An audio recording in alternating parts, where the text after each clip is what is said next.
Muy buenas chiquillos. ¿Cómo se encuentran?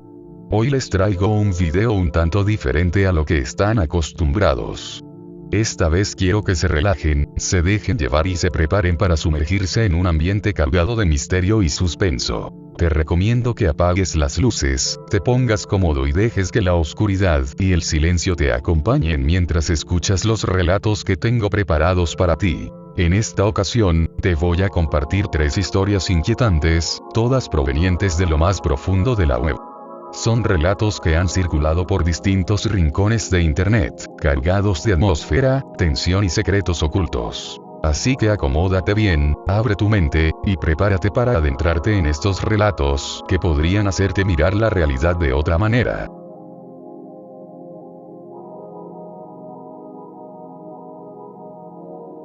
El eco de la condena. Martín había alcanzado todo lo que algún día imaginó: poder, riqueza y una vida de lujo. Su éxito, sin embargo, no fue fruto del trabajo duro ni de un destino favorable. La oscuridad de sus actos se tejió bajo la fachada de su existencia perfecta. Desde joven, comprendió que el mundo no tenía piedad, y en lugar de luchar por cambiarlo, decidió manipularlo para su propio beneficio. No dudó en explotar a quienes se cruzaban en su camino, sabiendo que el dinero y la influencia podían borrar cualquier huella de sus fechorías. A lo largo de los años, utilizó sobornos, estafas y crímenes menores para ascender en la vida. Nunca se sintió culpable por sus acciones. En su mente, la ley era una ilusión para aquellos que no sabían cómo manipularla a su favor. Para él, las reglas del juego eran sencillas. Quien no jugara como él, quedaba fuera. En su juventud, Martín se vio involucrado en un esquema de lavado de dinero con un cartel local. A medida que su poder creció, su moralidad se fue desintegrando como un castillo de naipes. Robó a pequeños empresarios, destrozó vidas con mentiras que llevó al extremo y utilizó su puesto en la alta sociedad para proteger a otros criminales. Nunca se sintió culpable por sus acciones. En su mente, la fortuna que había amasado era el único juicio que necesitaba. Una tarde, después de años de vivir sin miedo ni remordimientos, comenzó a notar algo extraño. En su vida tranquila, comenzó a cruzarse constantemente con Eugenio, un anciano vecino que vivía en la casa contigua. Al principio, Eugenio era solo un hombre mayor, alguien con el que Martín apenas tenía trato. Sin embargo, con el paso de los días, una extraña sensación se apoderó de él cada vez que cruzaba la mirada del anciano. Había algo en sus ojos, algo en su forma de observarlo, que provocaba un desconcierto en Martín. Era como si Eugenio supiera exactamente lo que había hecho. Como si no lo mirara como a cualquier otra persona, sino con una sabiduría inquietante, como si pudiera ver lo que Martín intentaba esconder a toda costa. Martín, quien siempre había sido capaz de manipular la realidad a su favor, comenzó a sentirse vulnerable. Eugenio no decía palabra alguna, pero su presencia parecía pesar más que cualquier palabra. La forma en que se detenía frente a su casa, o como lo observaba en los momentos más inesperados, le causaba una incomodidad que nunca había experimentado antes. Una vez, incluso, cuando se cruzaron en el pasillo de la tienda del barrio, Eugenio lo miró con tal intensidad que Martín, por un momento, sintió como si sus pies no pudieran moverse, como si una fuerza invisible lo tuviera anclado al suelo. Era una sensación ajena a la paranoia que solía experimentar. No era solo incomodidad, sino una verdadera presión, una opresión que lo carcomía por dentro. Martín no comprendía lo que sucedía. No podía entender por qué ese viejo, que en principio parecía una figura insignificante, lo inquietaba de esa forma. De alguna manera, la mirada de Eugenio lo estaba desgarrando, y no sabía si se trataba de su propia culpa tomando forma o si el anciano realmente tenía alguna clase de conocimiento sobre sus actos. La inquietud creció con cada encuentro. El viejo parecía saber más de él que nadie. No era solo una mirada de curiosidad, sino una mirada que desnudaba su alma. Una mirada que lo juzgaba sin necesidad de palabras. Y Martín, acostumbrado a ser el juez y el verdugo, comenzó a sentir un peso insoportable. Los días pasaban, y la presión de esa mirada se intensificaba. Martín comenzó a tener la sensación de que Eugenio no lo observaba únicamente con ojos humanos. Había algo más detrás de esos ojos, algo que trascendía lo físico. Como si su conciencia misma se materializara en la figura del anciano, como si todo lo que había hecho, cada crimen, cada mentira, cada traición, estuviera colgando sobre él, y Eugenio fuera el encargado de recordárselo constantemente. La presencia del anciano se convirtió en una obsesión. Ya no se trataba solo de los encuentros fortuitos en la calle. Era su sombra, esa sombra que lo seguía, esa que lo acechaba incluso cuando no veía a Eugenio. Una noche, después de un largo día de negociaciones ilícitas, Martín regresó a su hogar, ansioso por escapar de las miradas de los demás, pero en su camino, una sombra se alzó frente a él. Eugenio. Allí estaba, parado en su jardín, observándolo en silencio, como si supiera todo lo que Martín había hecho. La luz de la luna iluminaba su rostro envejecido, y por un momento, Martín sintió que el aire se volvía irrespirable.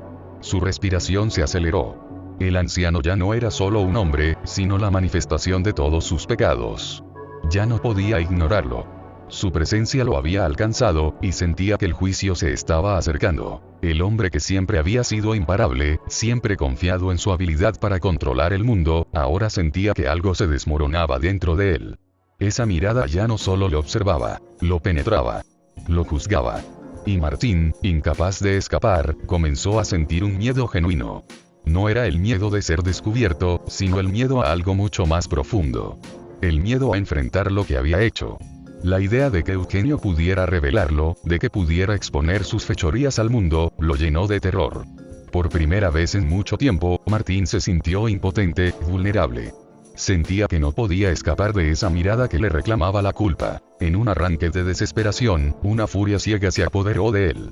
Eugenio ya no era solo un hombre, era la encarnación de su conciencia, la manifestación de la culpa que lo había perseguido durante años. La realidad de lo que había hecho lo golpeó con tal fuerza que se vio arrastrado a una acción impulsiva. La presencia de Eugenio lo oprimía tanto que sentía que su propio juicio estaba tan cerca que no había salida. La angustia lo ahogaba. Sin pensar, con manos temblorosas, apretó la daga que había escondido bajo su abrigo y se lanzó hacia él. En un solo movimiento, enterró la hoja afilada en el pecho del anciano. El grito que Eugenio soltó fue bajo, casi inaudible, como si su alma estuviera abandonando su cuerpo. Martín se detuvo por un segundo, mirando cómo el hombre caía al suelo, pero la presión en su pecho no desapareció. En lugar de alivio, algo más pesado se instaló en su ser. Eugenio yacía allí, en el suelo, con los ojos aún abiertos, mirando al vacío, y Martín sintió que su vida se desmoronaba. Pero algo extraño comenzó a ocurrir. Aunque Eugenio ya no respiraba, había algo que seguía presente. Martín percibió un eco, un latido bajo el suelo, como si la tierra misma retumbara. Era el corazón del anciano, aún palpitante, aún vivo en la tierra que lo cubría. El latido lo carcomía, penetraba en su mente, lo acosaba. Era un recordatorio constante de lo que había hecho, como si el propio suelo bajo sus pies lo estuviera absorbiendo. Pasaron los días, y la sensación de haber hecho algo irreversible no desapareció. Algo en el aire se había roto, y Martín ya no podía escapar de su propio juicio. La presión sobre su pecho aumentó, y aunque trataba de ignorarlo, el latido de Eugenio no lo dejaba. Cada pulso parecía resonar en su interior, cada latido era una gota más de desesperación, como si el viejo estuviera dentro de él, destruyéndolo desde dentro. La figura de Eugenio, cuya mirada nunca se desvanecía, se transformó en una sombra que lo perseguía a todas partes. No había paz para él. Nunca la hubo. Eugenio, como una manifestación de la culpa que se había apoderado de él, ya no estaba en forma física. Pero su presencia se mantenía, aún más palpable que antes. Martín ya no sabía si Eugenio había sido real, si realmente existió alguna vez, o si simplemente su conciencia lo había creado como el último recordatorio de que, al final, no podía escapar de sus propios crímenes. Lo que sí sabía era que, en el momento en que asesinó al anciano, la condena comenzó. Pero esa condena no venía de un hombre. Eugenio era solo un reflejo de lo que Martín había hecho, el eco de sus acciones que lo arrastraban al abismo. Finalmente, agotado y sin otra salida, Martín se entregó a la policía. Ya no importaba lo que ocurriera. La condena había sido suficiente, más que cualquier sentencia de un tribunal. En el instante en que entregó su vida, el latido cesó. La presión que lo había aplastado durante tanto tiempo desapareció. Pero, al mismo tiempo, Martín entendió que, aunque ya no escuchara el latido del viejo, la verdadera condena era la que ya llevaba dentro.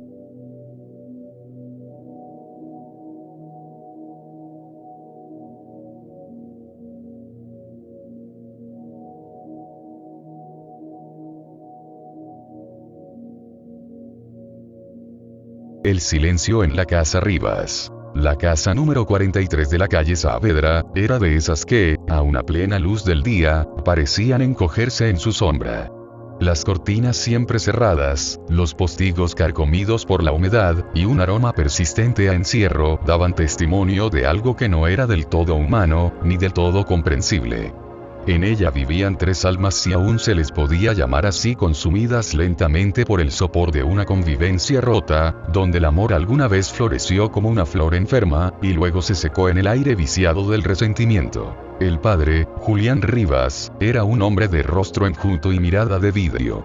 Antes trabajaba como contador, pero tras perder el empleo y con él la dignidad, se sumergió en el alcohol con la docilidad de quien se entrega a un Dios cruel. Su cuerpo no olía a tabaco ni a whisky, olía a rendición. La madre, Elena, parecía una figura salida de un retrato antiguo. La piel traslúcida, la voz baja, y unos ojos que no miraban a nadie, como si algo dentro suyo hubiese muerto mucho antes que el cuerpo decidiera acompañarlo. Pasaba los días tejiendo bufandas que nunca terminaba, murmurando nombres que no eran los de su hijo. Y el hijo, Santiago, de tan solo 15 años, creció entre las paredes que no sabían guardar secretos. Escuchaba los gritos, los llantos, los golpes secos contra la mesa. Escuchaba las puertas cerrarse como si quisieran atrapar el alma que intentaba escapar. Lo escuchaba todo, y sin embargo, nunca hablaba. Los vecinos decían que la familia Rivas era simplemente reservada, aunque el verdadero término era rota. Algo más profundo. Más antiguo. Algo que se arrastraba por los pasillos de esa casa como un animal enfermo. Algo que había nacido con ellos, o quizás antes. Y es que allí no se hablaba de lo esencial. Del segundo hijo, Tomás, que murió a los 4 años en circunstancias difusas, ahogado en la bañera según el parte policial. Un accidente, dijeron. Pero Elena nunca volvió a mirar a Julián después de aquello. Y Julián nunca volvió a pronunciar el nombre de su hijo. Y Santiago, que entonces tenía 7, comenzó a sufrir de insomnio. Decía que en las noches escuchaba risas. Risas de niño. Desde la bañera vacía. La locura, como una enfermedad lenta, se instaló en cada rincón. El padre comenzó a hablar solo, a veces en voz alta, acusando sombras en las paredes. Elena dejó de comer. Pasaba horas mirando el rincón donde Tomás solía jugar. Y Santiago, tan pálido, tan callado, se volvió una sombra más en la casa. Una noche de julio, en que la lluvia caía como clavos sobre los techos, los gritos comenzaron. Primero Julián. Luego Elena. Gritaban cosas sin sentido, acusaciones, sollozos, susurros que parecían de ultratumba. Santiago, sentado en la escalera, los observaba como quien ve una obra repetida. Y luego, el silencio. No el silencio normal, sino ese silencio terrible, que pesa en el pecho como una losa. A la mañana siguiente, los vecinos vieron a Santiago salir de la casa. Tenía la ropa manchada y los ojos vacíos. Caminaba con paso firme. Al llegar a la esquina, se sentó en el cordón y esperó. La policía entró por la fuerza. El padre estaba en la cocina, degollado, con las manos aún aferradas a una botella. La madre, colgada del marco del cuarto del niño muerto. Y en la bañera vacía, sin agua, había una bufanda roja, empapada de sangre. Santiago no dijo una palabra. Ni entonces, ni después. Fue internado en un centro psiquiátrico, donde aún permanece. Dibuja. Todos los días. Siempre la misma escena. Una bañera, una sombra infantil, y una familia en ruinas. Cuando los médicos le preguntan qué significa, él sonríe apenas. Y a veces, solo a veces, susurra. Yo no lo maté, Tomás lo hizo. Él me lo pidió.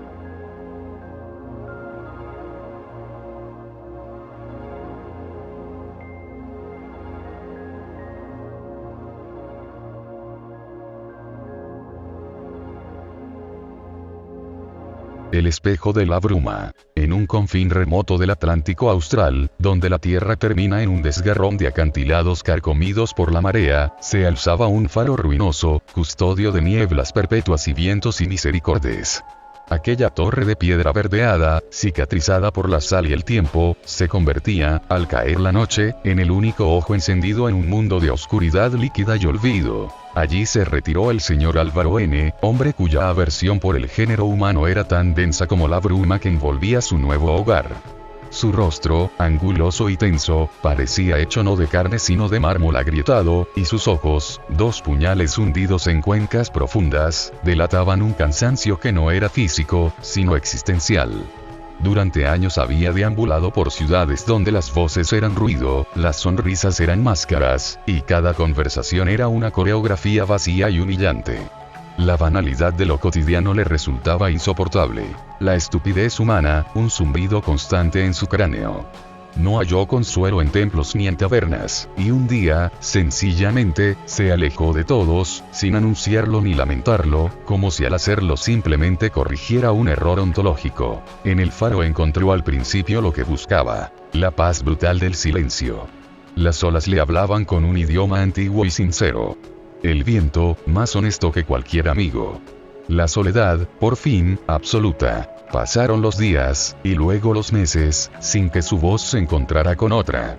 Tanto tiempo sin articular palabra fue deformando su interior. Las ideas se le enroscaban como serpientes en la garganta, y cuando alguna vez intentaba decir en voz alta sus pensamientos, por mero impulso, frente a su reflejo o al cuaderno donde volcaba su conciencia, tropezaba con las sílabas como un niño ebrio de fiebre. Su lengua se le tornaba extraña, hostil. Las frases se deshacían en la boca antes de alcanzar el aire. Y aun cuando lograba expulsarlas, le costaba entender lo que él mismo decía, como si los significados se le escurrieran entre los dedos de la mente. Su diario se convirtió en su único confidente, aunque con el tiempo sus páginas comenzaron a llenarse de palabras repetidas, frases desordenadas, invocaciones vagas a nadie. La escritura degeneró en símbolos, garabatos, círculos concéntricos. Álvaro ya no escribía, exudaba tinta. En las noches más cerradas, cuando la niebla engullía incluso el haz del faro, juraba escuchar pasos. No humanos, no audibles como los de un visitante, sino una réplica precisa de los suyos, sincronizada con él pero unos segundos después, como si su sombra caminara por su cuenta en los pisos superiores. A veces, subía hasta la linterna para comprobarlo, y allí se encontraba con su propio reflejo multiplicado en los espejos cóncavos. Una multitud de sí mismo, deformada y oscilante, que lo observaba desde una dimensión sin tiempo. Cada noche lo devoraba más el aislamiento. Comenzó a sospechar que la voz que lo despertaba en la madrugada no provenía de afuera, ni de dentro de su mente, sino del faro mismo, como si la piedra hubiese absorbido sus pensamientos y ahora los rumiara con fría indiferencia. Los días dejaron de tener forma. El reloj del faro, que él mismo se esforzaba en dar cuerda, comenzó a atrasarse sin razón. El sol parecía salir más tarde y ocultarse más rápido.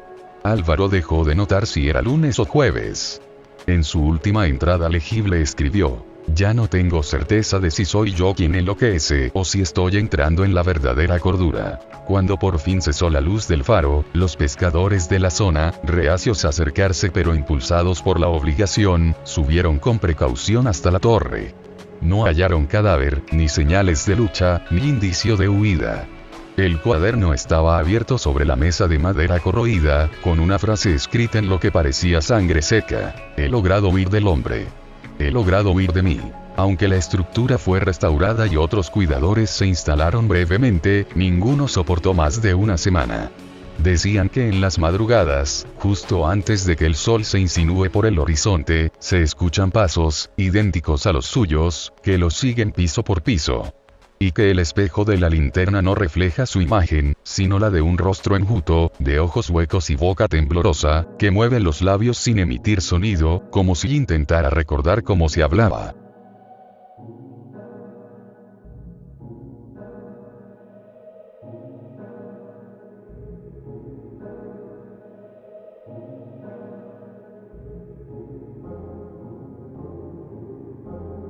Y esas fueron las 3 historias de hoy. Si te gustaron, no te olvides de dejar tu like, suscríbete para no perderte los próximos videos. Nos vemos la próxima y cuídense de los lugares solitarios. Nunca se sabe lo que puede estar mirándote,